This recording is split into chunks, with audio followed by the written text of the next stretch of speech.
പ്രവാചകൻ 63-ാമത്തെ വയസ്സിലും ഖദീജയെ കുറിച്ച് പറയുമായിരുന്നു. എന്ത് പറഞ്ഞാലും ഖദീജ, എന്ത് പറഞ്ഞാലും ഖദീജ. മറ്റുള്ള ഭാര്യമാരോട് പറയുമായിരുന്നു, എന്റെ ഖദീജാനെ പോലെയാകണം, എന്റെ ഖദീജ എങ്ങനെയായിരുന്നു, എന്റെ ഖദീജ ഇങ്ങനെയായിരുന്നു. മറ്റുള്ള ഭാര്യമാരോട് എപ്പോഴും ഖദീജാനെ കുറിച്ച് റസൂലുള്ള പറയുമായിരുന്നു.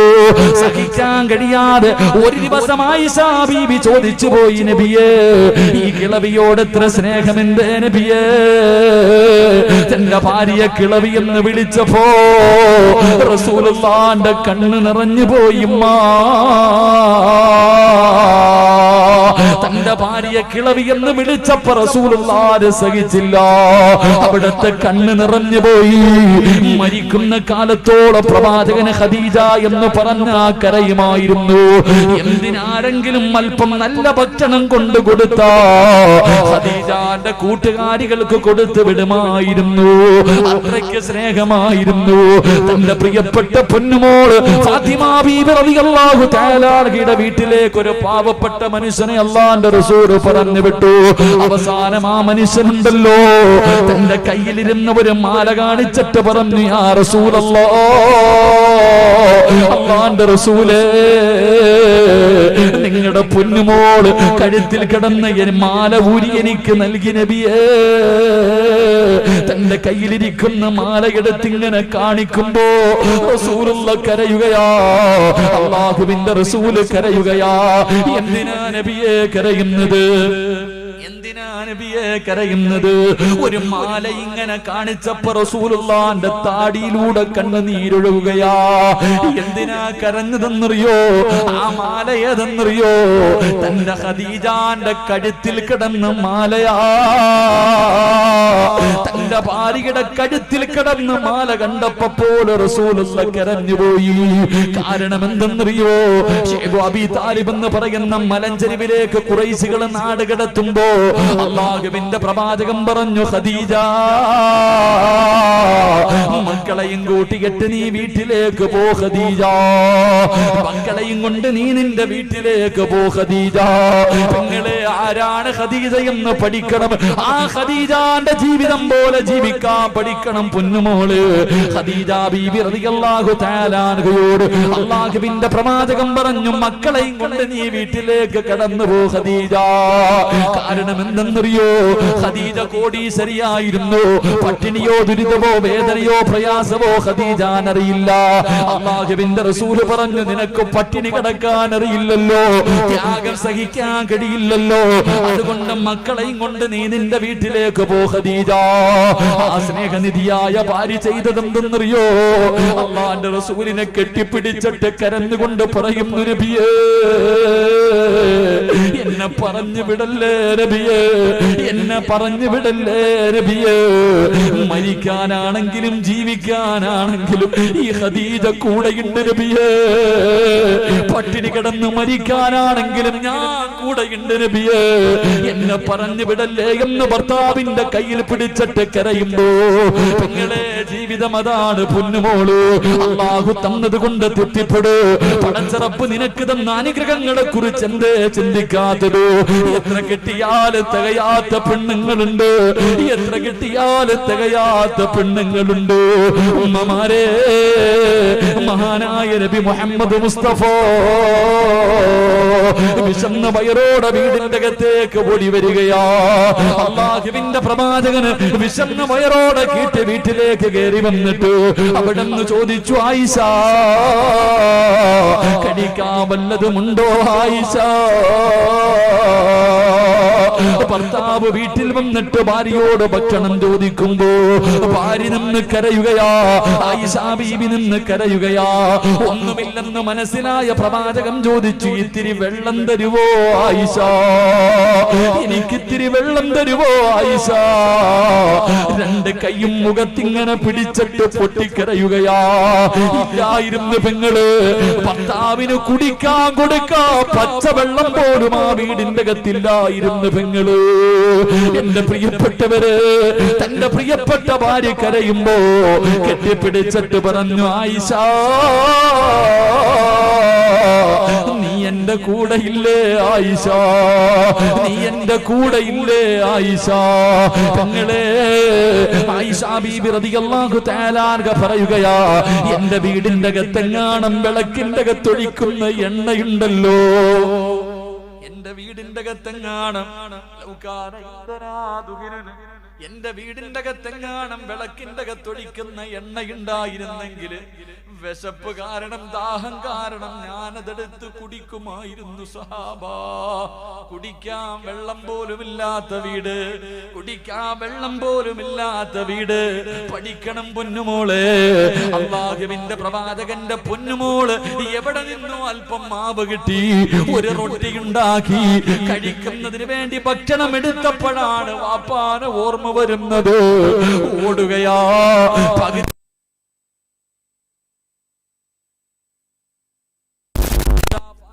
ബീബി പറഞ്ഞു, വാപ്പോ എന്റെ കൈ കൊണ്ടുണ്ടാക്കിയതാ, എന്റെ കൈ കൊണ്ടുണ്ടാക്കിയതാ. വാപ്പ ഭക്ഷണം കഴിച്ചിട്ടില്ലല്ലോ. തന്റെ പൊന്നാര മകളൊരു റൊട്ടി കഷ്ടം കൊണ്ട് വാപ്പയുടെ കയ്യിൽ കൊടുക്കുമ്പോ റസൂലുള്ള കരയുകയാണ്. ഭക്ഷണത്തിന് നോക്കിയിട്ട ലോകത്തിന്റെ നേതാവ് കരയുകയാ. എന്തിനാ നബിയെ കരയുന്നത്? പൊന്നുമോള് ചോദിക്കുന്നു, എന്തിനാ വാപ്പാ കരയുന്നത്? ഫാത്തിമ 3 ദിവസങ്ങൾക്ക് ശേഷം കാണുന്ന ആദ്യത്തെ ഭക്ഷണമാണ് ഫാത്തിമ. തങ്ങളെ അല്ലാഹു നിനക്ക് ഇങ്ങനെ ഒരു ഗതി തന്നില്ലല്ലോ, ഇങ്ങനൊരവസ്ഥ നിനക്ക് തന്നില്ലല്ലോ. മഹാനായ നബി മുഹമ്മദ് മുസ്തഫ സല്ലല്ലാഹു അലൈഹി വസല്ലമ തങ്ങളുടെ അവസ്ഥ എന്തെന്നറിയോ? റബീഉൽ അവ്വൽ മാസമാണല്ലോ, റബീഉൽ അവ്വൽ 12 കടന്നു വരികയാണല്ലോ. ലോകത്തിന്റെ നേതാവ് വഫാത്താകുന്നതിന്റെ തലേ ദിവസം റസൂലുള്ളാഹിന്റെ വീടിന്റെ അകത്ത് വിളക്ക് കത്തിച്ചില്ല ഉമ്മ. റസൂലുള്ളാഹിന്റെ വീടിന്റെ അകത്ത് റബീഉൽ അവ്വൽ 11 വിളക്ക് കത്തിക്കുന്നില്ലോ. വീടിന്റെ അകത്ത് വല്ലാത്ത ഇരുളാ. ആയിഷ, എന്ത് വിളക്ക് കത്തിക്കാത്തത്? മാറി നിന്ന് കരയുകയാണ്, മാറി നിന്ന് കരയുകയാണ്. പടച്ചവരേ, എണ്ണയില്ലായിരുന്നു ഉമ്മ. റസൂലുള്ളാഹിന്റെ വീടിന്റെ അകത്ത് വിളക്കിനകത്തൊഴിക്കുന്ന എണ്ണ പോലുമില്ലായിരുന്നു. അവിടത്തെ പടയെങ്കിൽ പണയമായിരുന്നു, അവിടത്തെ പടയെങ്കിൽ പണയമായിരുന്നു. അല്ലാഹു ചെയ്ത അനുഗ്രഹങ്ങളെ കുറിച്ച് ചിന്തിക്കൂ, എന്നിട്ട് നന്ദി രേഖപ്പെടുത്തൂ. അല്ലാഹു നിനക്ക് ചെയ്തു തന്ന നിഅമത്തുകളെ കുറിച്ച് ചിന്തിച്ചിട്ട് നീ ആ നിഅമത്തുകൾക്ക് പടച്ച റബ്ബിനോട് നീ അതാ ശുക്ർ ചെയ്യാൻ തീരുമാനിക്കുക ചെറുപ്പക്കാരാ. അതുകൊണ്ട് എന്റെ പ്രിയമുള്ളവരോട് പറയുകയാ, പാവപ്പെട്ട രോഗികൾക്ക് വേണ്ടിയോ, യതീമായവർക്ക് വേണ്ടിയോ, ഒരു നേരത്തെ അന്നമില്ലാത്തവന് വേണ്ടിയോ, രോഗം പിടിച്ച് ശരീരം മുഴുവനും കിടന്ന് കിടപ്പിൽ കിടന്ന് മലമൂത്ര വിസർജനം നടത്തി കിടക്കുന്ന എത്രയോ രോഗികളുണ്ട്. പടച്ചവരെ, കിടന്ന് കിടന്ന് തോലുകൾ പോലും മുരിഞ്ഞുപോയ രോഗികൾക്ക് താങ്ങാകുന്ന ഒരു കൂട്ടായ്മയാ സംഘാടകർ മുന്നിലേക്ക് കടന്നു വരുന്നു. മനസ്സറിഞ്ഞുകൊണ്ടൊരു സദക്കയെടുത്തു. പ്രതിഫലം തരാമെന്ന് പറഞ്ഞത് അല്ലാഹുവാ, പ്രതിഫലം തരാമെന്ന് പറഞ്ഞത് അല്ലാഹുവാ. കൊടുത്തെന്ന് പറഞ്ഞു ഒരിക്കലും കുറയൂല, കൊടുത്തെന്ന് പറഞ്ഞു ഒരിക്കലും കുറയൂല. റസൂലുള്ള പറഞ്ഞത് എന്തെന്നറിയോ? അസ്സദഖത്തു റദ്ദുൽ ബലാ. സദക്ക വിപത്തുകളെ തട്ടിമാറ്റുമെന്നോ, സദക്ക വിപത്തുകളെ തട്ടിമാറ്റുമെന്നോ. പടച്ചവരെ, അല്ലാഹു നിനക്ക് മാരകമായ രോഗം തന്നിട്ടുണ്ടെങ്കിലോ, ക്യാൻസറിന്റെ അണുക്കൾ നിന്റെ ശരീരത്തിലുണ്ടോ എന്നറിയുവോ? പെങ്ങള് തിരിച്ചറിയാൻ കഴിയുവോ? ബ്രെയിൻ ട്യൂമർ ഉണ്ടോ, കിഡ്നി തകർന്നു പോയിട്ടുണ്ടോ എന്ന് നമ്മളിൽ പലർക്കും അറിയൂല. പക്ഷേ മനസ്സറിഞ്ഞുകൊണ്ടൊരു സദക്ക കൊടുത്താൽ, മനസ്സറിഞ്ഞുകൊണ്ടൊരു സദക്ക കൊടുത്താൽ അല്ലാഹു നിനക്ക് തരാനിരിക്കുന്ന വിപത്തുകള് മരുന്നില്ലാതെ അല്ലാഹു ശിഫയാക്കി തരും. വാപ്പാ, അല്ലാഹു നിന്റെ രോഗങ്ങൾക്ക് ശിഫ തരികയാണ്. നിനക്ക് അല്ലാഹു സന്തോഷം തരികയാ, നിനക്ക് അല്ലാഹു സമാധാനം തരികയാ. പാവപ്പെട്ടവർക്ക് വേണ്ടിയാണ്, പാവപ്പെട്ടവർക്ക് വേണ്ടിയാണ്. മനസ്സറിഞ്ഞുകൊണ്ടൊരു സദക്ക എടുത്തു. അല്ലാഹുവേ, അല്ലാഹുവേ, മഴവെള്ളം പെയ്തപ്പോ, ഒന്ന് മഴ പെയ്തപ്പോ സർവ്വതും ഒലിച്ചു പോയ കാഴ്ച കണ്ടവരല്ലോ, എല്ലാം നഷ്ടപ്പെട്ടു പോയ കാഴ്ച കണ്ടവരല്ലോ. ഈ വയനാടിന്റെ പരിസരത്തുള്ള ഒരു ചെറുപ്പക്കാരൻ കരഞ്ഞുകൊണ്ട് പറയുന്നു, ഉസ്താദേ, എന്റെ വീട് ഇടിഞ്ഞു വീണപ്പോ ആ കാഴ്ച കണ്ടിട്ട് എന്റെ ഉമ്മയുടെ ബോധം നഷ്ടപ്പെട്ടു പോയി. ഉമ്മയുടെ ബോധം നഷ്ടപ്പെട്ടു പോയി. ഇരുന്ന് ചിരിക്കുകയാണ് ഉസ്താദ്. പടച്ചവനെ, എന്റെ പ്രിയ സുഹൃത്ത് മുജീബൊക്കെ വിളിച്ചിട്ട് പറഞ്ഞു, ഉസ്താദേ, നെഞ്ചു പൊട്ടുന്ന കാഴ്ചയാ. പാവങ്ങളുടെ മുഴുവനും നഷ്ടപ്പെട്ടു പോകുമ്പോ, എല്ലാ വെള്ളത്തിൽ ഒലിച്ചു പോകുമ്പോ, എന്തിനും മരിച്ച് കബറടക്കിയവരുടെ മയ്യത്ത് പോലും ഒലിച്ചു പോകുന്ന കാഴ്ച കണ്ടവരല്ലേ എന്റെ പ്രിയമുള്ളവരെ, എന്റെ പ്രിയമുള്ളവരെ. കഷ്ടപ്പെട്ട് സമ്പാദിച്ചത് മുഴുവനും നഷ്ടപ്പെടുമ്പോഴേ അതിന്റെ വേദന അറിയൂ. അല്ലാ, ആ പാവങ്ങളെ നീ സഹായിക്കണേ അല്ലാ. നഷ്ടപ്പെട്ടു പോയവർക്കൊരു വഴി തുറന്നു കൊടുക്കണേ അല്ലാ. അതുകൊണ്ട് സംഘാടകരെ പാവങ്ങൾക്ക് വേണ്ടിയാ വരുന്നത്, പണക്കാർക്ക് വേണ്ടിയല്ലോ, അവരുടെ മക്കൾക്ക് വേണ്ടിയല്ലോ, അവർക്ക് വീട് വെക്കാൻ വേണ്ടിയല്ലോ, അവർക്ക് നാട്ടുകാരുടെ മുന്നിൽ വലിയവനാകാനല്ലോ. ഒരു നേരത്തെ അന്നമില്ലാത്തവന്, പാവപ്പെട്ടവര് ഭക്ഷണം കൊടുക്കുന്നതിന് വേണ്ടിയോ, മരുന്ന് കൊടുക്കുന്നതിന് വേണ്ടിയോ. പടച്ചവനെ, ഇനി മുതൽ കിടന്ന് കിടപ്പിൽ കിടന്നിട്ട് ഒരു ഉമ്മയുടെയും തോല് പൊട്ടാൻ പാടില്ല, ഒരു വാപ്പയുടെയും തോല് പൊട്ടാൻ പാടില്ല. പടച്ചവനെ വിട്ട് വാങ്ങിക്കൊടുക്കുന്നതിന് വേണ്ടിയാണ്. ബാത്റൂമിലേക്ക് പോകാൻ പോലും കഴിയാതെ കിടക്കുന്ന വാപ്പമാർ ഒരു വീൽചെയർ വാങ്ങിക്കൊടുക്കുന്നതിന് വേണ്ടിയാണ്. പടച്ചവനെ, കാലില്ലാത്തവർക്ക്, കൈയില്ലാത്തവർക്ക്, കണ്ണില്ലാത്തവർക്ക് പടച്ചവനെ സഹായത്തിന്റെ കസ്തവുമായി കിടന്നു വരികയാ. അല്ലാഹു തരാമെന്ന് പറഞ്ഞ പ്രതിഫലം, അല്ലാഹു തരാമെന്ന് പറഞ്ഞ പ്രതിഫലം. ഇന്നല്ലാഹ അസ്തറാ മിനൽ മുഅ്മിനീന അൻഫുസഹും വ അംവാലഹും ബിഅന്ന ലഹുമുൽ ജന്ന. സ്വർഗം തരാമെന്നല്ലയാ പറഞ്ഞത്, അല്ലാഹുവാണ് പറഞ്ഞത്. സ്വർഗം തരാമെന്ന് വേണോ ചെറുപ്പക്കാരാ? അല്ലാഹുവിന്റെ സ്വർഗം വേണോ? നിങ്ങളെ പടച്ചറപ്പിന്റെ സ്വർഗം വേണോ? ചോദിക്കാ സമയമില്ല. കയ്യിൽ കിടക്കുന്ന സ്വർണം നല്ല കാര്യത്തിന് വേണ്ടി കൊടുക്കുമെങ്കിലോ. നീ ഒരുപാട് വേദന സഹിച്ചവളല്ലോ, ഒരുപാട് കാഴ്ചകൾ കണ്ടവളല്ലോ. എന്റെ പ്രിയപ്പെട്ടവരെ, മനസ്സറിഞ്ഞിട്ട് കൊടുത്തു. അല്ലാഹു തരുന്ന പ്രതിഫലം, ഒന്നാമത്തെ പ്രതിഫലം നിന്റെ ജീവിതത്തിലെ പ്രയാസങ്ങളോ, നിന്റെ ജീവിതത്തിലെ ദുഃഖവും ദുരിതവും അല്ലാഹു വേദനകളും മാറ്റിത്തരുമെന്ന് നബി മുഹമ്മദ് മുസ്തഫ സല്ലല്ലാഹു അലൈഹി വസല്ലമ തങ്ങൾ പറയുമ്പോ, രണ്ടാമത്തെ പ്രതിഫലം എന്താ? വഅബ്ശിറൂ ബിൽ ജന്ന. പടച്ചറപ്പിന്റെ സ്വർഗമുണ്ടല്ലോ. ലഹും ജന്നാത്തുൻ തജ്രി മിൻ തഹ്തിഹൽ അൻഹാർ. പാലരുവികളും തേനരുവികളും എടുക്കുന്ന പടച്ചറപ്പിന്റെ സ്വർഗമുണ്ടല്ലോ. പോകട്ടെ ചെറുപ്പക്കാരാ, കാണട്ടെ ചെറുപ്പക്കാരാ. മരിക്കുന്ന സമയത്ത് പടച്ചറപ്പിന്റെ സ്വർഗം കണ്ടിട്ട് വെള്ളിയാഴ്ച രാവിലെ ലാ ഇലാഹ ഇല്ലല്ലാഹ് എന്ന് പറഞ്ഞു മരിക്കാ കൊതിയില്ലേ പൊന്നുമോര്? അല്ലാഹു നിങ്ങൾക്ക് തരുന്ന പ്രതിഫലമാണെന്ന് നബി മുഹമ്മദ് മുസ്തഫ. ബക്കറ്റ് പിരിവൊന്നും ഇല്ല ഇവിടെ. പടച്ചവനെ, ബക്കറ്റ് പിരിവില്ലാത്ത ഒരു ആദ്യത്തെ സംഘാടകര അല്ലാഹു ഈമാൻ തരുമാറാകട്ടെ.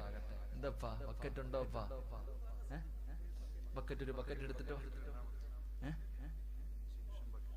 ബക്കറ്റ് ഉള്ളെടുത്ത ബക്കറ്റ് എപ്പോ എടുത്തിട്ട് പാടെ. എടുത്ത കാശ് ശൈത്താൻ പറയും തിരിച്ചു വെച്ചേക്കാം. ശൈത്താൻ പറയും ആ തിരിച്ചു വെച്ചേക്കാം. ഓന്റെ തലയ്ക്കൊന്നു കൂട്. എടുത്തോ, എടുത്തോ. സ്വർഗം അല്ലാഹു തരും. അല്ലാഹു നൽകി അനുഗ്രഹിക്കുമാറാകട്ടെ. സംഘാടകരെന്താ പോയി ബക്കറ്റ് എടുത്തിട്ട് വാ. സ്വല്ലല്ലാഹു അലാ മുഹമ്മദ്.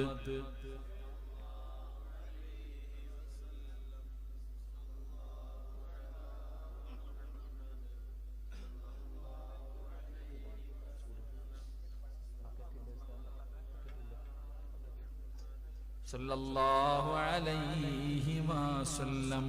അല്ലാഹുമ്മ സല്ലി അലാ മുഹമ്മദ് യാ റബ്ബി സല്ലി അലൈഹി വസല്ലം. ഓടി വാ, ഓടി വാ. ബിസ്മില്ലാഹ്, അൽഹംദുലില്ലാഹ്. കൈയിട്ടോ, ഇന്നും കൂടെ പറ്റൂ. നാളെ ഇതേ സമയം പള്ളി കട്ടി കിടക്കാം കേട്ടാ. ഇൻഷാ അല്ലാഹ് എല്ലാരും ഒന്ന് കൈയിട്ടെ. മനസ്സിൽ ഇരുന്നിട്ടൊരു നല്ല സദഖ. പെട്ടെന്ന് ഇൻഷാ അല്ലാഹ് അല്ലാഹു കബൂലാക്കുമാറാകട്ടെ. പെട്ടെന്ന്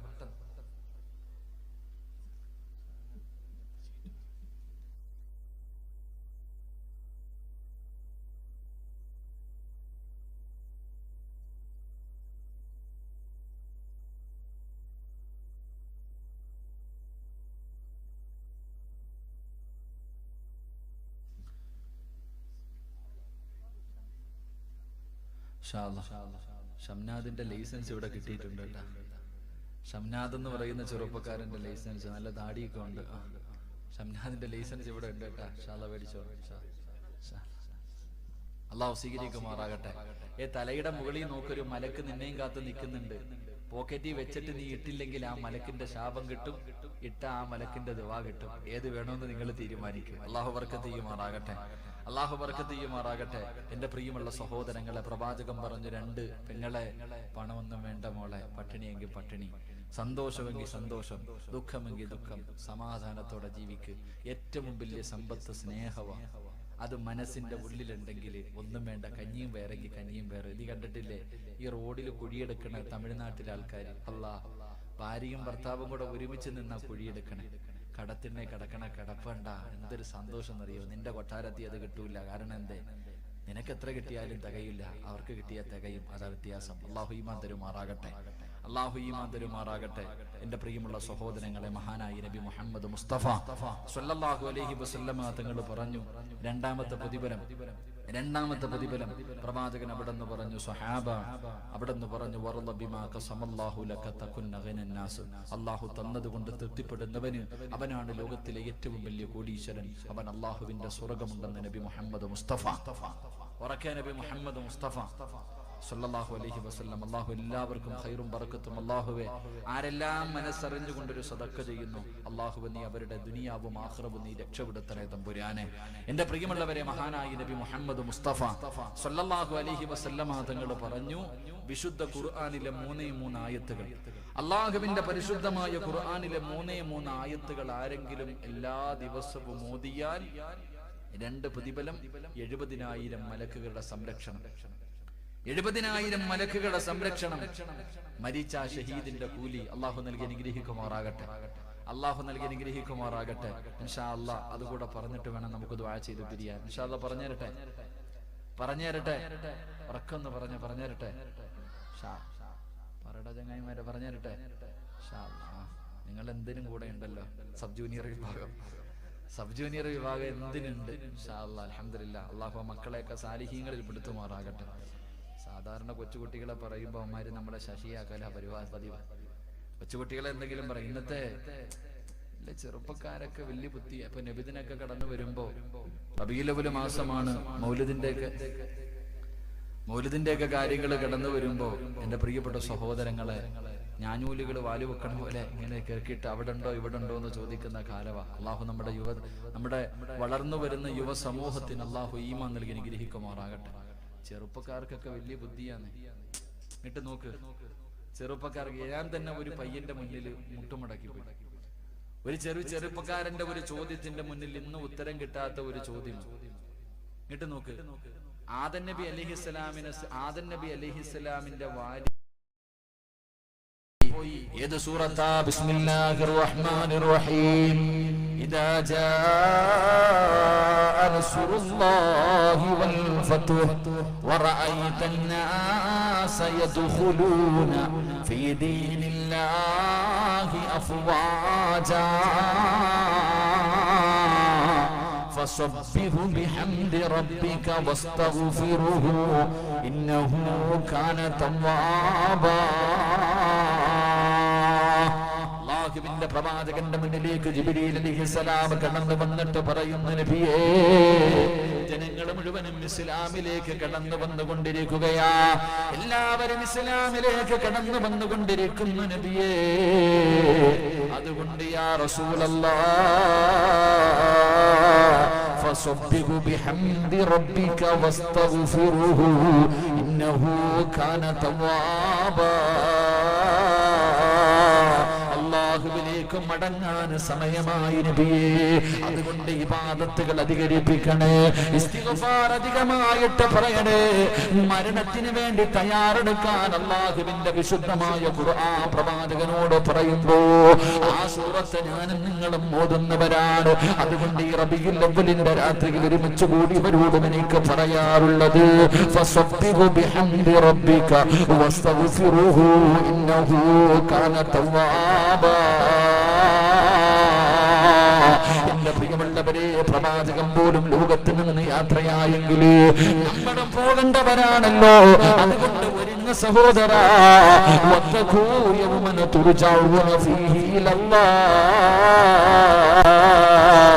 എവിടെ പോയാലും അവസാനം അവിടേക്ക് തന്നെ തിരിച്ചു പോകേണ്ടവരാ.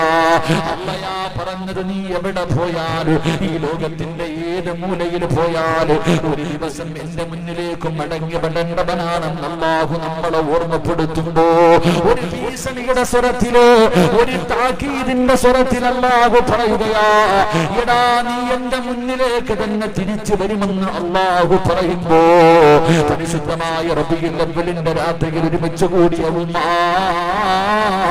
എപ്പോഴെവിടെ വെച്ചാണ് വരുന്നതെന്നറിയില്ല, ഏത് കോലത്തിലാണെന്നറിയില്ല, ഏത് രൂപത്തിലാണെന്നറിയില്ല, എപ്പോഴെവിടെ വെച്ചാണ് മലക്കുൽ മൗത്തിനെ കണ്ടുമുട്ടുന്നതെന്നറിയില്ല. ഒന്നിനും സമയം കിട്ടൂല ഉമ്മ, ഒന്നിനും സമയം കിട്ടൂല ഉമ്മ. ഒന്ന് കരയാനൊന്ന് തൗബ ചെയ്യാ, ഒന്ന് യാത്ര പറയാനൊന്ന് പൊരുത്തം ചോദിക്കാ. ഒന്നിനും സമയം കിട്ടൂല ഉമ്മ. വിളിക്കാതെ മരണമെന്ന് പറയുന്ന അതിഥി എപ്പോഴാണ് വരുന്നതെന്നറിയില്ല. മരിക്കാൻ ക്യാൻസർ വേണ്ട, ട്യൂമർ വേണ്ട, കിഡ്നി തകരണ്ട, ഒരു പനിയോ തലവേദന പോലും വേണ്ട. നിങ്ങളെ മരിക്കാൻ ഇതൊന്നും വേണമെന്നില്ല, അതൊന്നും വേണമെന്നില്ല. എപ്പോഴെവിടെ വെച്ചാണ് മരണം വരുന്നതെന്നറിയില്ല. തുഅമ്മീലു ഫിദ്ദുനിയാ തവീലൻ വലാ തദ്രീ ഇലാ ജന്ന ലൈലുൻ ഹൽ തഈശു ഇലൽ ഫജ്രി وكم من صحيح مات من غير علة وكم من مريض عاش دهرا على دهري. കവി ചോദിക്കുകയാ, കവി എവിടെന്ന് ചോദിച്ചതുപോലെ പഠിച്ചവന് എത്രയോ ആരോഗ്യമുള്ളവർ പെട്ടെന്ന് വീണ് മരിച്ചു പോകുന്ന മയ്യത്ത് കണ്ടതാ ഉമ്മ. എന്റെ പ്രിയപ്പെട്ട ഉമ്മമാരെ, സ്നേഹം കൊണ്ട് പറയുകയാവുന്ന നന്നാവുമ്മ. എപ്പോഴും പറയുന്ന സിറാജ് ഉസ്താദേ, മരണത്തിന്റെ പ്രസവത്തിന് വല്ലാത്ത വേദനയാ. ആ വേദന അനുഭവിച്ചവളല്ലേ ഉമ്മ. പ്രസവ വേദന മരണവേദനയാണെന്ന് നിന്റെ നാവ് കൊണ്ട് നീ പറയുമല്ലോ, അതുപോലും നിന്നെ കൊണ്ട് താങ്ങാൻ കഴിഞ്ഞില്ലെങ്കിൽ ഒരു വേദന നിനക്ക് വരാനുണ്ടല്ലോ. ഒരിക്കലും താങ്ങാൻ കഴിയാത്ത ഒരു വേദന നിനക്ക് വരാനുണ്ടല്ലോ. അതുകൊണ്ട് തയ്യാറെടുക്കും ഉമ്മമാര്, എന്റെ പ്രിയപ്പെട്ട സഹോദരാ. അതുകൊണ്ട് എന്റെ പ്രിയപ്പെട്ടവരോട് എനിക്ക് പറയാനുള്ളത്, മരണത്തിന് വേണ്ടി തയ്യാറെടുക്കണേ, മരണത്തിന് വേണ്ടി തയ്യാറെടുക്കണേ. മലക്കുൽ മൗത്തിനെ ചിരിക്കുന്ന മുഖത്തോട് നിന്റെ വീടിന്റെ മുന്നിൽ വന്നിട്ട് അസ്സലാമു അലൈക യാ വലിയല്ലാഹ് എന്ന് സലാം പറഞ്ഞുകൊണ്ട് വെള്ള വസ്ത്രം ധരിച്ചിട്ട് പടച്ചവനെ ചിരിക്കുന്ന മുഖത്തോടെ സുഗന്ധം അടിച്ചുകൊണ്ട് നിന്റെ വീടിന്റെ അകത്തേക്ക് അസ്റായിൽ കടന്നു വരുന്നത് എപ്പോഴാണെന്നറിയില്ലോ. പക്ഷേ എപ്പ കണ്ടാല് ചിരിക്കുന്ന മുഖത്തോടെ കാണണമെന്ന് ആഗ്രഹമില്ലോ. അതിനുവേണ്ടി പരിശ്രമിക്കുന്നൊരുപകാരാ. അതുകൊണ്ട് എന്റെ പ്രിയമുള്ളവരെ, അല്ലാഹുവേ, പാപങ്ങൾക്ക് വേണ്ടി ഒരു സദഖ ചെയ്തിട്ട് നമുക്ക് ദുആ ചെയ്ത് പിരിയാ, ഒരു സദഖ ചെയ്തിട്ട് നമുക്ക് ദുആ ചെയ്ത് പിരിയാ. എന്റെ പ്രിയമുള്ളവരെ, മഹാനായ നബി മുഹമ്മദ് മുസ്തഫ സല്ലല്ലാഹു അലൈഹി വസല്ലമ തങ്ങൾ മരണപ്പെടുന്നതിന്റെ വഫാത്തിന്റെ തലേ ദിവസമുണ്ടല്ലോ, രോഗം പിടിച്ചിട്ട് അല്ലാഹുവിന്റെ പ്രവാചകൻ തന്റെ വീടിന്റെ അകത്ത് കിടക്കുകയാ. ഓരോ റബീഉൽ അവ്വൽ കടന്നു വരുമ്പോഴും പുണ്യ പ്രവാചകന്റെ ജീവിതം വായിച്ചു നോക്കുന്ന ചെറുപ്പക്കാരാ, മക്കളെ, പ്രവാചകൻ ആരാണെന്ന് പഠിക്കണമടാ പൊന്നുപോര്. ചിലര് പറയാറുണ്ട്, സാദേ ഗാന്ധിജിയുടെ ചരിത്രം ഞാൻ വായിച്ചിട്ടുണ്ട്, ഗാന്ധിജിയുടെ ആത്മകഥ വായിച്ചിട്ടുണ്ട്, അബ്ദുൽ കലാമിന്റെ ചരിത്രം ഞാൻ പഠിച്ചിട്ടുണ്ട്. എന്റെ പ്രിയപ്പെട്ട ചെറുപ്പക്കാരാ, ഇന്നവരെ റസൂലുള്ളാഹിന്റെ ജീവിതമൊന്ന് വായിച്ചിട്ടുണ്ടോ? ഇന്നവരെ പ്രവാചകന്റെ പുണ്യനബിയുടെ ജീവിത ചരിത്രം വായിച്ചിട്ടുണ്ടോ? ചെറുപ്പക്കാരാ, റസൂലുള്ളാഹി പറയുകയാ, പ്രവാചകന്റെ ജീവിത ചരിത്രം വായിച്ച അവന്റെ പ്രവാചകനെ സന്ദർശിച്ചവനെ പോലെയാ.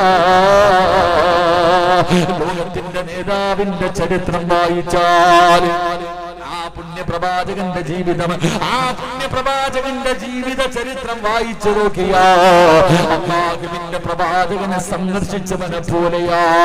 എന്റെ പ്രിയമുള്ളവരെ, അവൻ അല്ലാഹുവിന്റെ തൃപ്തിയുണ്ട്, അവൻ അല്ലാഹുവിന്റെ തൃപ്തിയുണ്ട്, അവന് നാളെ സ്വർഗമുണ്ടെന്ന് ഹദീസ് പഠിപ്പിക്കുമ്പോ എന്റെ പ്രിയമുള്ളവരെ, മഹാനായ നബി മുഹമ്മദ് മുസ്തഫ സല്ലല്ലാഹു അലൈഹി വസല്ലമ തങ്ങള് നിങ്ങളുടെ വീടിന്റെ അകത്ത് റബീഉൽ അവ്വൽ 11 വീടിന്റെ അകത്ത് വിളക്ക് കത്തിക്കാൻ എണ്ണയില്ല.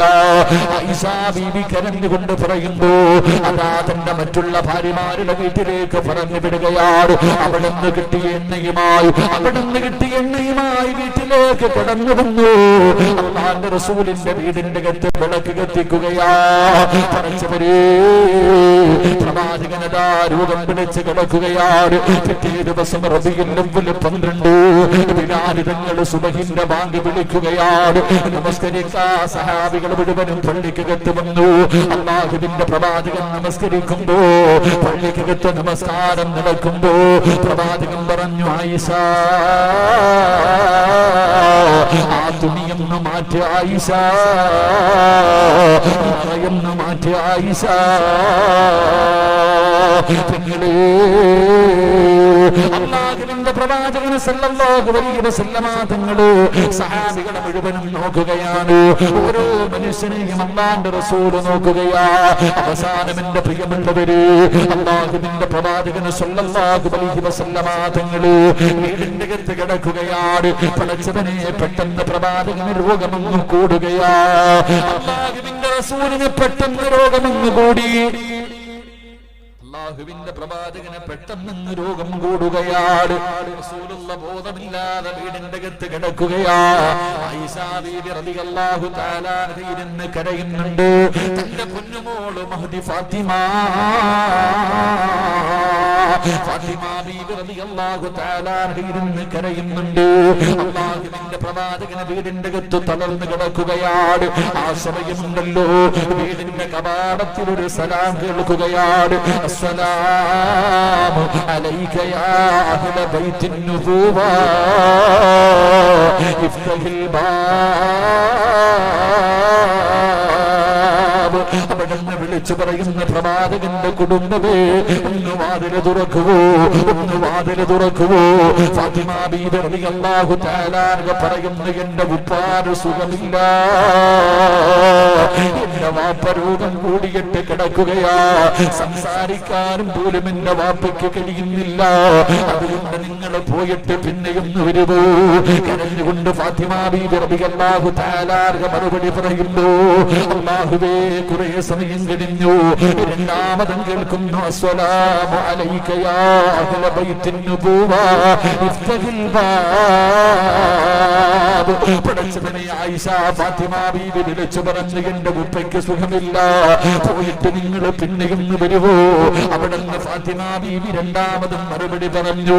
പക്ഷേ കുറെ സമയം കഴിയുമ്പോ സുബ്ഹാനല്ലാഹ് മൂന്നാമതും വിളിക്കുന്നു, അസ്സലാമു അലൈക യാ അഹ്ല ബൈത്തിൻ നുബുവ ഇഫ്തഹിൽ ബാബ്. റസൂലുള്ളാഹി പറയുന്നു, മോളെ ഫാത്തിമ, വാതില് തുറക്കു ഫാത്തിമ, വാതില് തുറക്കു ഫാത്തിമ. പടച്ചവരെ, വാതില് തുറക്കുമ്പോ ആരാണ് കടന്നു വന്നതെന്നറിയോ? മലക്കുൽ മൗത്ത് അസ്റായീൽ അലൈഹിസ്സലാം അല്ലാഹുവിന്റെ പ്രവാചകന്റെ മുന്നിലേക്ക് കടന്നു വരികയാ. അവിടുന്ന് സലാം പറയുകയാ, എന്റെ അസ്റായീലേ, എന്നെ രോഗസന്ദർശനം നടത്താമെന്നതാണോ അസ്റായീൽ? നബിയേ, രോഗസന്ദർശനം നടത്താൻ അനുവാദം തന്നാൽ അങ്ങയുടെ റൂഹ് പിടിക്കാൻ കടന്നു വന്നതാ. അല്ലാഹുവിന്റെ പ്രവാചകൻ അവിടെ അവസാനം അനുവാദം കൊടുത്തു. കാലിന്റെ തള്ളവൻ നിന്ന് റൂഹ് പിടിക്കുകയാ, കാലിന്റെ തള്ളവൻ നിന്ന് റൂഹ് പിടിക്കുകയാ. അവിടെ റൂഹ് പിടിക്കാൻ തുടങ്ങുമ്പോ വേദന സഹിക്കാൻ കഴിയാതെ അല്ലാഹുവിന്റെ റസൂല് കിടന്ന് പിടയുകയാണ്. അവിടെ പറഞ്ഞു പോയി, അസ്റായീലേ, എന്തൊരു വേദനയാണ് ഇസ്രായീൽ.